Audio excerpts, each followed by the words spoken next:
Hello दोस्तों, मेरा नाम मोहम्मद सैफ खान है और मैं आज मैकेनिकल वेंटिलेशन को पढ़ाने जा रहा हूँ आप सबको। इसको 3 मॉड्यूल में डिवाइड किया है, जैसा मैं आपको दिखा देता हूँ। ये 3 मॉड्यूल्स हैं। पहले मॉड्यूल में हम लोग बेसिक फंक्शनिंग और नॉमेनक्लेचर के बारे में समझेंगे। फिर कुछ पीक प्रेशर है, पी प्लैट है, बेसिक मोड्स, बेसिक वेवफॉर्म्स के बारे में मॉड्यूल 2 में समझेंगे। और मॉड्यूल 3 में हम लोग वेंटिलेटर की सपोर्ट को कैसे स्टार्ट करना होता है, स्पेशली इन्वेसिव मैकेनिकल वेंटिलेशन को, उसको समझेंगे। व्हाट पैरामीटर्स टू सेट और अलार्म सेटिंग कैसे करते हैं, मॉनिटरिंग कैसे करते हैं, इसको मॉड्यूल 3 में समझेंगे। तो वेंटिलेटर के काफी सारे पार्ट्स होते हैं, बहुत सारे कंपोनेंट्स होते हैं, इनको हम समझना चाहिए। सबसे पहला पार्ट है सपोर्ट सिस्टम। इसमें एक सपोर्टिंग आर्म होती है जो कि वेंटिलेटर के जो सर्किट होते हैं इनको सपोर्ट करती है। अगर ये सपोर्टिंग आर्म ना हो तो वेंटिलेटर का सर्किट जो है वो पेशेंट के जो बेड होते हैं उसकी रेलिंग से ऐसे ही लटका रहेगा और उससे किंक या कंप्रेस हो सकता है, और वेंटिलेटर को जो काम करना चाहिए पेशेंट के लंग्स को सपोर्ट करना, वो ठीक से कर नहीं पाएगा। इसलिए सर्किट को सपोर्ट करने के लिए एक सपोर्ट आर्म पे लगाना जरूरी है। इसके बाद एक स्क्रीन होती है, यहाँ पर देख सकते हैं आप। तो स्क्रीन पर नॉब्स हैं, बहुत सारे टच स्क्रीन कंट्रोल वेरिएबल्स हैं। इन सबको समझना बहुत जरूरी होता है, इनके सारे फंक्शंस को जानना चाहिए। इसके अलावा यहाँ पर एक जो है स्पिरिट रिपोर्ट दिखाया जा रहा है। ये एक स्पिरिट रिपोर्ट है जहाँ से वेंटिलेटर के द्वारा जो भी गैसेस वेंटिलेटर को पेशेंट में डिलीवर करना है वो स्पिरिट रिपोर्ट के थ्रू आता है और एक्सपिरेटरी रिपोर्ट के थ्रू वापस वेंटिलेटर में चला जाता है। ठीक है, तो इंस्पिरेटरी और एक्सपिरेटरी रिपोर्ट हो गए। इसके अलावा इंस्पिरेटरी पोर्ट से ह्यूमिडिफायर का एक कनेक्शन होता है, तो ये एक स्पिरेटरी लिम्ब का एक कंपोनेंट के द्वारा किया जाता है। तो ये एक स्पिरेटरी लिम्ब हो गया। और ये ह्यूमिडिफायर आपका दिखाया जा रहा है जिसमें कि गैसेस जो हैं वो नम होके और गर्म होके बॉडी टेम्परेचर के अकॉर्डिंगली गर्म होके और फिर उस पेशेंट को दी जाती है। ठीक है, और बीच में वाटर ट्रैप्स लगे होते हैं क्योंकि ये जो ह्यूमिडिफायर होता है ये गैसेस को नम रखता है, लेकिन आगे जाकर ये ठंडा होके कंडेंसेट बन जाता है वाटर।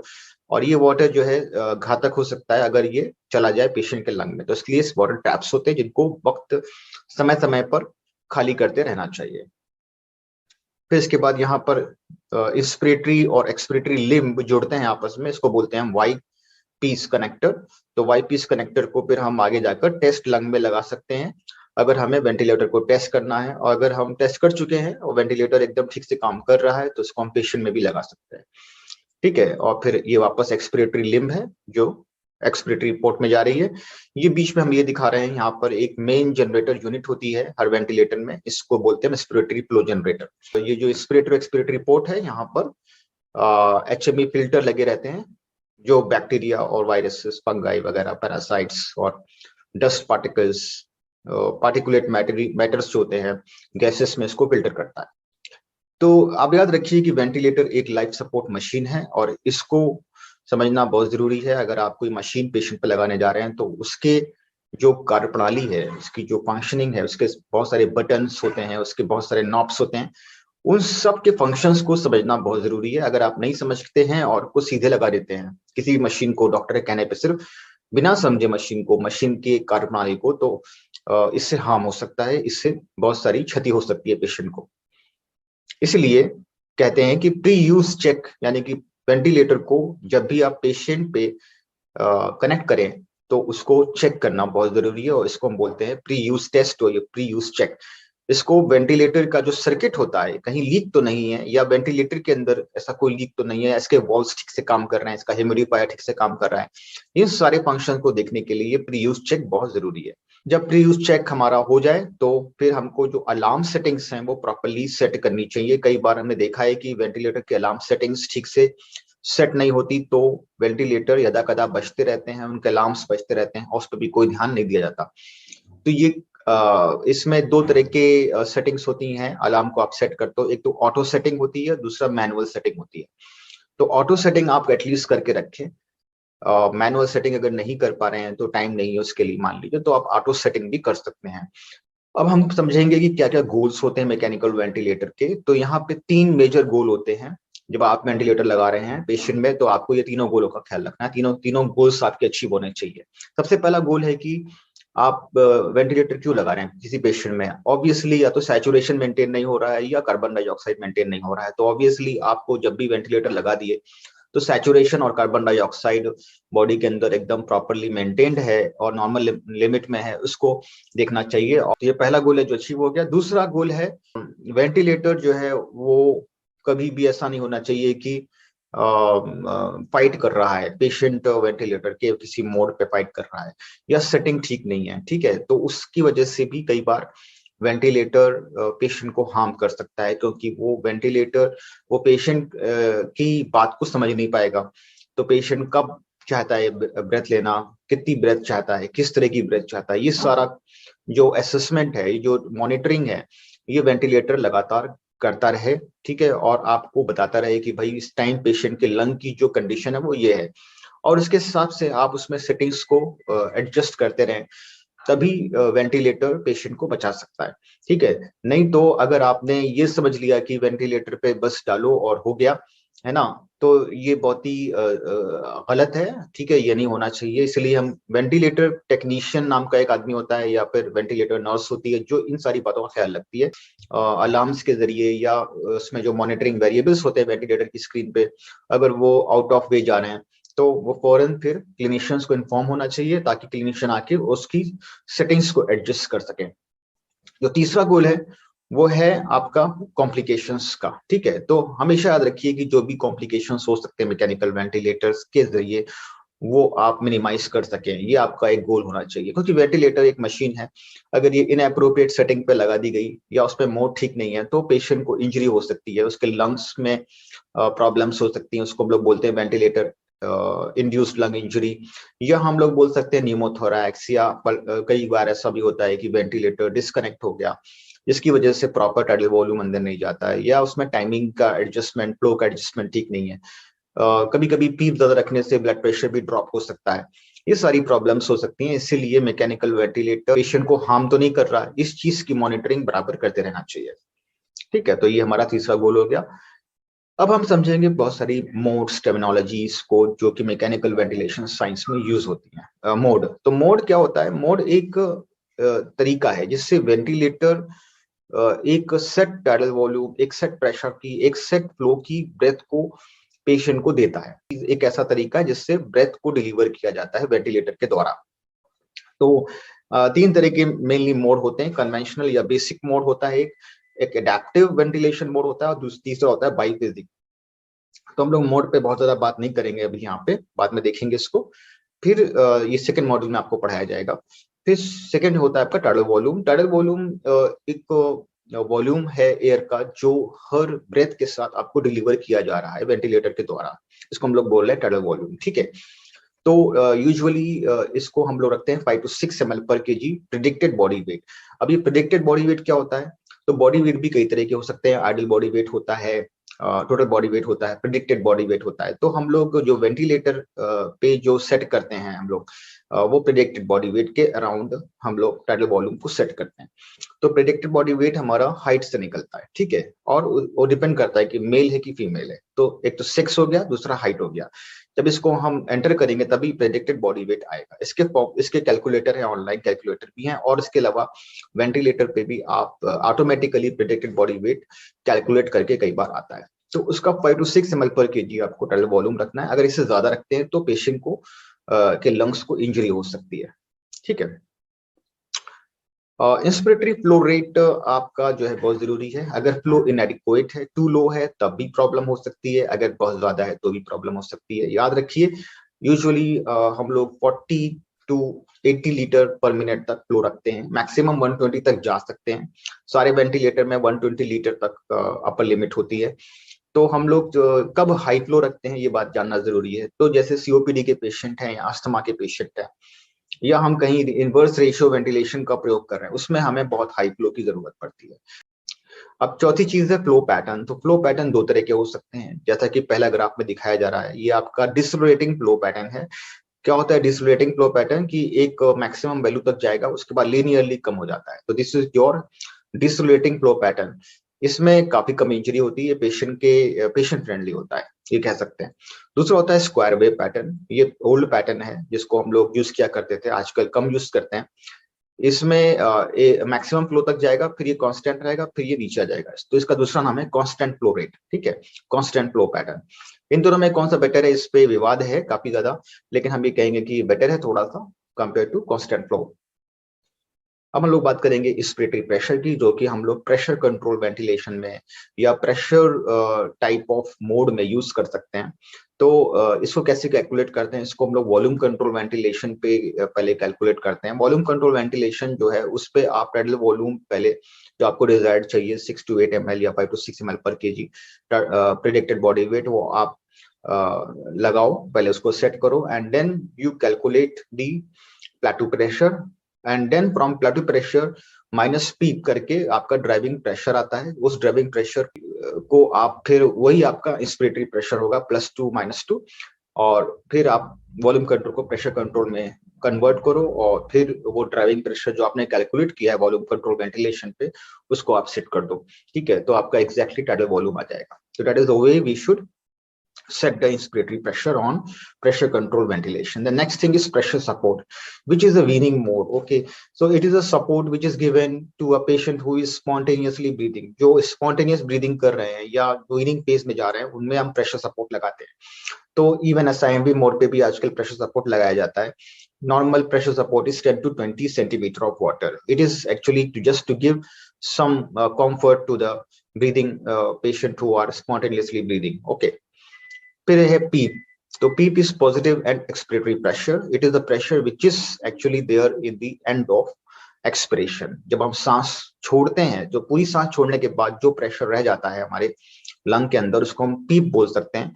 तो वेंटिलेटर पे भी हमको कुछ पीप रखना पड़ता है। तो usually normal default setting 5 centimetre of water PEEP रख सकते हैं, इससे ज्यादा भी रख सकते हैं। अगर पेशेंट को एआरडीएस है या पल्मोनरी एडिमा है तो हम पीप जो है वो उसी तरह से रख सकते हैं, थोड़ा सा ज्यादा, ठीक है, about 10 to 12 centimetre of water, but normally we set it at 5 centimetre of water, ठीक है। तो it prevents collapse of alveoli, it is very useful in ARDS, and it corrects the effect of auto PEEP in obstructive lung diseases like asthma and COPD, and usually we set at 5 centimeter. Now we will understand about the trigger. Trigger is a signal that causes aspiration, और इसको हम लोग spontaneous mode या assist control mode में use करते हैं। दो तरह के ट्रिगर होते हैं आपके, फ्लो एंड प्रेशर। इसमें फ्लो ट्रिगर बेटर माना जाता है। इसके बाद हम लोग सेट करते हैं ETS. ETS is set usually. What is ETS? ETS is expiratory trigger sensitivity. It is a proportion of maximum inspiratory flow when it is reached, okay, then your expiration will start. So that is your ETS. Ramp होता है कि कितने time में आपका pressure, maximum pressure achieve हो गया, that is your ramp, okay. और inspiratory rise time, और simply rise, P rise, okay, और T slope in some of the ventilator brands. तो यूजुअली इसको हम 0 to 20% कहीं भी सेट कर सकते हैं, और अगर टाइमिंग में देखा जाए तो ये 0.00 से लेके 0.91 सेकेंड तक हो सकता है। यूजुअली हम लोग इसको 0 to 0.7 सेकेंड तक सेट कर सकते हैं। डिफॉल्ट सेटिंग 0.15 सेकेंड की होती है, या 5% ऑफ टोटल ब्रीदिंग साइकिल की होती है, ठीक है। और इसके अलावा स्प्रिट टाइम को सेट करना पड़ता है कई बार। अगर आई रेशियो सेट कर रहे हैं तो स्प्रिट टाइम सेट करने की जरूरत नहीं है। रेस्पिरेटरी रेट और आई रेशियो आप सेट कर दो, हो जाएगा। नॉर्मली आई रेशियो 1:2 होता है। Spray time you can keep anywhere between 0.55 to 0.5 to 1 second, and automatically your expiry time will be calculated on two of the machines if you have set IE ratio. Respiratory rate also can be set, okay. तो usually respiratory rate हम लोग 12 से 16 रखते हैं एक post operative patient के लिए, पर अगर एआरडीएस है तो उसमें थोड़ा ज्यादा रखना पड़ता है। कम रखते हैं कई पेशेंट्स में, जैसे 10 से 12। अगर पेशेंट का कार्डियक अरेस्ट हो गया है, CPCR चल रहा है, तो उस टाइम उसका रेट कम रखना होता है। पोस्ट ऑपरेटिव पेशेंट में जैसे मैंने पहले बताया, जस्ट 10 से 12, 12 से 16 तक रख सकते हैं, लोअर रेट रखते हैं। और COPD अस्थमा में भी हम लोग रेस्पिरेटरी रेट कम रखते हैं, ठीक है। Now this is the screen of Puritan Bennett 840 ventilator, जिसकी स्क्रीन आपके सामने है। इसमें कुछ सेटिंग वेरिएबल्स हैं, जैसे आप देख सकते हैं नीचे ये सेटिंग वेरिएबल्स हैं असिस्ट कंट्रोल, वॉल्यूम कंट्रोल के। और पे कुछ और वेरिएबल है ट्रिगर के और FiO2 पीप के। तो ये सारे सेटिंग वेरिएबल्स हो गए। और ऊपर की तरफ की स्क्रीन में आप देख सकते हो कुछ मॉनिटरिंग वेरिएबल्स हैं, ठीक है, जैसे कि पीक प्रेशर है, पीप है, जो जो एक्चुअली पेशेंट को लग रहा है, आई रेशियो जो कैलकुलेट होके आ रहा है, रेट आपने जो भी फिक्स करी है यहाँ पे वही सेम आएगी इधर, ठीक है। तो आपने रेट फिक्स किया है 24 का, तो ये भी 24 है। और टाइडल वॉल्यूम जो आपका एक्सपायर्ड हो रहा है, और ये आपका मिनट वेंटिलेशन है, V total total minute ventilation expiratory. इसके अलावा देखिए यहाँ पे कंप्लायंस भी है और प्लेटू ये भी है, flat pressure. So these are the things which actually you should know. And this is the screen from Macquarie ventilator. Okay, here also you can see some set variables, some control variables like FiO2, PEEP, respiratory rate, tidal volume, and there are some more variables which are monitoring variables. And you can see some graphs, and here you can see the mode of mechanical ventilation, which is PRVC auto mode. Okay. So there is another page of this monitoring variables also you can see if you press this button on Macquarie ventilator. Then we should know the basics fundamentally what ventilator do. The ventilators, all ventilators do only one thing, push the air in the inspiratory phase of respiration. ठीक है, just to assist the inspiration. The ventilator does not assist expiration, it assists only inspiration.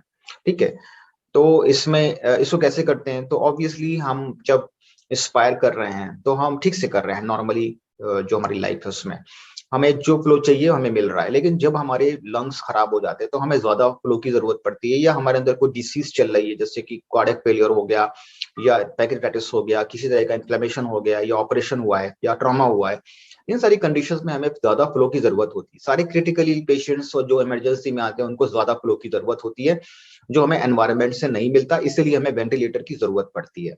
तो ventilators actually are the flow generator.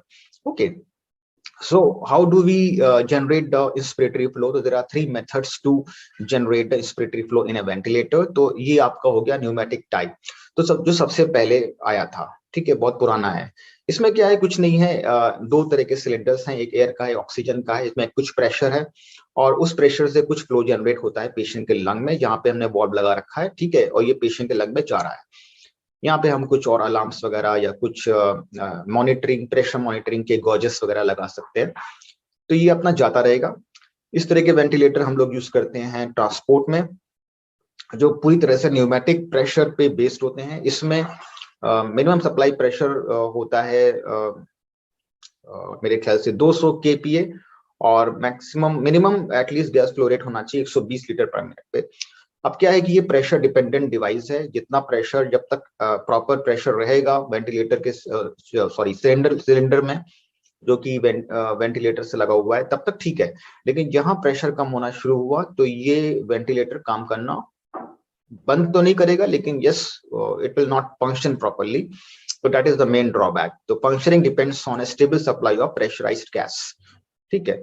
इसलिए piston ventilator आए। इसमें क्या है कि एक पिस्टन लगा हुआ है जैसे कि सिरिंज में लगा रहता है, और उससे आपका एक निश्चित फ्रीक्वेंसी और टाइडल वॉल्यूम के साथ ये गैस डिलीवर कर रहा है, ठीक है। तो न्यूमेटिक प्रेशर भी है और साथ में पिस्टन भी लगा दिया गया है, इससे थोड़ा सा फ्लो डिलीवरी बेटर हो जाती है और टाइडल वॉल्यूम भी काफी एक्यूरेट डिलीवर होता है। इस तरह के वेंटिलेटर हम लोग एनेस्थीसिया में यूज करते हैं। एक ही ड्रॉबैक है इसमें कि तो ये पिस्टन टाइप का वेंटिलेटर है, इस पे थोड़ा सा और अच्छे से दिखाया गया है किस तरह से काम करता है। इसमें ड्राई मैकेनिज्म होती है, रेस्पिरेटरी फेज में ये फ्लो जनरेट करता है पेशेंट को।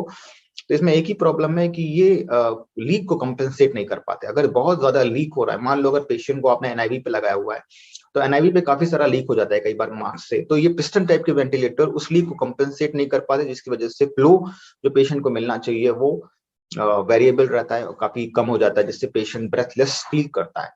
इसीलिए इस प्रॉब्लम को दूर करने के लिए टर्बाइन वेंटिलेटर्स की खोज की गई। तो इसमें एक टर्बाइन लगा दिया गया, ठीक है, रेस्पिरेटरी लिम्ब में अंदर वेंटिलेटर के। ये टर्बाइन बहुत शक्तिशाली इंजन होता है एक तरह का, और ये बहुत अच्छे से फ्लो में गैस देता है, काफी एनर्जी एफिशिएंट होता है, इसमें काफी स्टडी होता है, कई महीनों तक के ये लगातार चलता रहता है, काफी शक्तिशाली चीज होती है ये। बस में एक प्रॉब्लम है कि इसमें थोड़ा सा करंट ज्यादा चाहिए होता है, तो आपको एक इलेक्ट्रिसिटी की जरूरत पड़ेगी, चाहे वो बैटरी के फॉर्म में हो, चाहे वो अल्टरनेटिव करंट हो। तो अल्टरनेटिंग करंट ही यूज होती है ऑब्वियसली, लेकिन जैसे जहां पर इलेक्ट्रिसिटी की प्रॉब्लम है वहां पे इस तरह के वेंटिलेटर्स को यूज करना काफी मुश्किल है।